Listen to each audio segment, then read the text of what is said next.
Hello दोस्तों, नोफैब day 4। आज मैं यूट्यूब पे वीडियो देख रहा था तो बहुत सारे चैनल हैं जिसमें बताया जाता है कि इससे वीर को रोकना ब्रह्मचर्य नहीं है, वीर को रोकना ब्रह्मचर्य नहीं है। यार मैं तुम लोगों से ये बोलना चाहता हूँ, ये पूछना चाहता हूँ कि तुम एक बात बताओ। एक ब्रह्मचारी है, ठीक है, वो ब्रह्मचर्य के सारे नियम फॉलो करता है, सारे नियम, और वो वीर्य को नहीं रोक रहा है, तो क्या वो ब्रह्मचारी है? अबे भूतनी वालों, वो खुद ही बोलेगा कि मैं ब्रह्मचारी नहीं हूँ, और दुनिया का कोई भी इंसान उसे ब्रह्मचारी नहीं बोलेगा, क्योंकि ब्रह्मचर्य का जो लक्ष्य होता है ना, जो मोटिव होता है, जो मिशन होता है, वो वीर्य को बचाना ही होता है। ठीक है, देखो तुम बोलते हो ना कि सिर्फ वीर्य को रोकना ब्रह्मचर्य नहीं है, तो कोई इंसान सिर्फ वीर्य को रोक रहा है तो वो सफल हो ही नहीं पाएगा। ठीक है, एक इंसान है जो कि खा रहा है, सो रहा है, उसका जो वीर्य है इतना वेग पैदा करेगा कि उसे बाहर निकालना पड़ेगा, उसके ब्रेन के थ्रू इतना वेग पैदा कर देगा।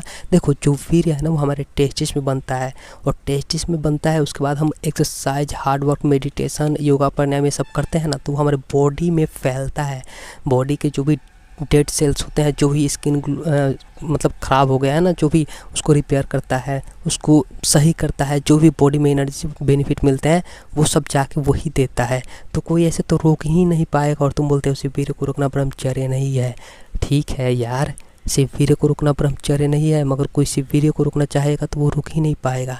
इसलिए मेरे भाई, अगर आप वीर्य को रोकना भी चाहते हो ना, तो आपको हार्ड वर्क करना पड़ेगा, मेडिटेशन, प्राणायाम, एक्सरसाइज, बहुत कुछ करना पड़ेगा।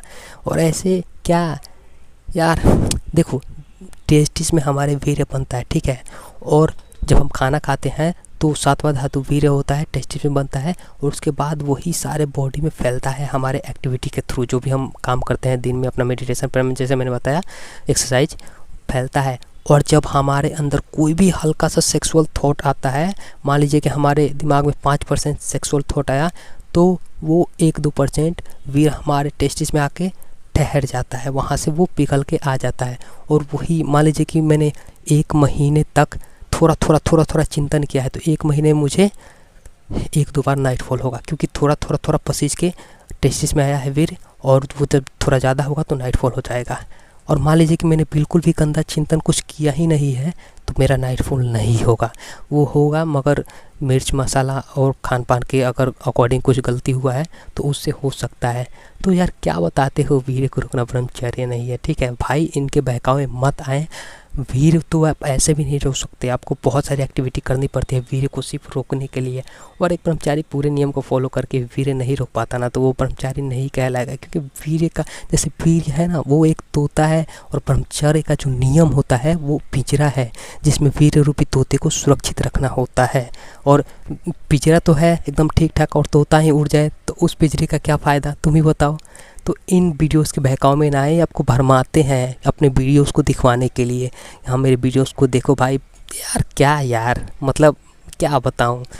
और ये जो मज़ा हम ढूंढते हैं ना, वीर्य जब निकलने वाला था, ये मज़ा ढूंढते हैं कि हाँ ये मज़ा कभी हमें पूरा मिल जाएगा, 10 मिनट, आधे घंटे, 1 घंटे, ये कभी मिलेगा ही नहीं।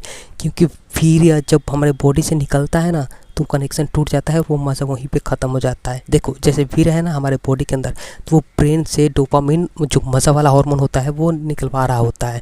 ठीक है, पहले आप बताइए कि जब आप एकदम शांत थे, एकदम शांत, तो आपके दिमाग में एक सेक्सुअल थॉट आया, तो आपको थोड़ा मज़ा आने लगा।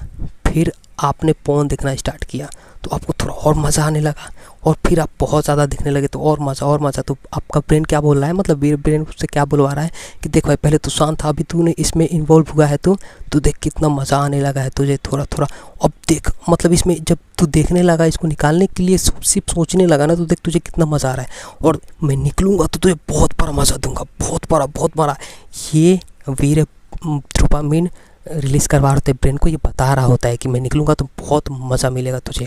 मगर वो जैसे ही वीर्य निकलता है हमारे बॉडी से, तो वीर्य का और जो ब्रेन का कनेक्शन है वो टूट जाता है, और जो मज़ा मिलना वो फील करवा था, जो भ्रम हमें दिवा रहा था ब्रेन को, वीर्य जो दे रहा था भ्रम, वो वहीं पर टूट जाता है। क्योंकि जैसे होता है ना कि एक बल्ब चल रहा है, तो उसके दोनों तार जुड़े हुए हैं तभी तो चल रहा है, जैसे बीच में से तार टूटा, बल्ब बुझ जाएगा। वैसे ही वीर्य जब हमारे बॉडी के अंदर होता है, तो बॉडी पे कंट्रोल होता है, ब्रेन पे कंट्रोल होता है, वो बुलवा रहा होता है ब्रेन को, ऐसा भ्रम दिवा रहा होता है कि मैं निकलूँगा तो बहुत मज़ा। और जब उसका मेन मिशन ही होता है बाहर निकलना वीर्य से, क्योंकि वो जाएगा लड़की के ओवम में और अंडे में, और अपना बॉडी बनाएगा, वो अधूरा है।